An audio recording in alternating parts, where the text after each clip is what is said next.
Hey guys, তো আশা করছি ভালোই আছো। ইতিমধ্যেই কিন্তু দেখেছো আমাদের কতটা পরিমাণে মাছ নিয়ে এসছে। তার মধ্যে কিন্তু এই মাঝখানের পোর্শনটা কিন্তু কেটে আনিনি।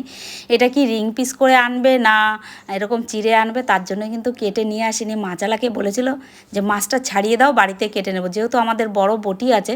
এবার মাছটা দেখে আমিও কনফিউশন, কি করব বুঝতে পারছি না। দেখো, যাই হোক, মাছটা কিন্তু আমি চিড়ে নিয়েছি। এবার চিড়ে নিয়েই মাছটা কিন্তু কাটবো। তোমাদের দেখো, এক একটা পিস মানে আমার হাতের তালুতে এ মাথাও মাথা হয়ে যাচ্ছে, মানে এতটাই বড় মাছগুলো পিস হয়েছে। যদি রিং পিস করে রাখি তাহলে একটা মাছ কড়াইতে দিয়েই ভাজতে হবে, মানে দুটো তিনটে দিয়ে ভাজা যাবে না, এতটাই বড় বড়। আর কি বলবো, মাছটা খেতে যে এত সুস্বাদু হয়েছিল। বানিয়েছিলাম আমি কাতলা, দই কাতলার রেসিপি। তোমাদের মানে রিকোয়েস্ট করবো ভিডিওটা পারলে দেখে নিও, সামনেই ভিডিওটা আসবে। আজকের মাছটা পুরো কেটে নিচ্ছি আর তোমাদের দেখাচ্ছি যে মাছটা কতটা হয়েছে। মানে এত দেখেই মানে একটা কি বলবো, দারুণ একটা ব্যাপার। তাই চলো, মাছটা তো কিন্তু আমি সুন্দর করে কেটে নিয়েছি। দেখো কি বড় বড় পিস হয়েছে। আশা করছি ভিডিওটা তোমাদের অনেক ভালো লেগেছে।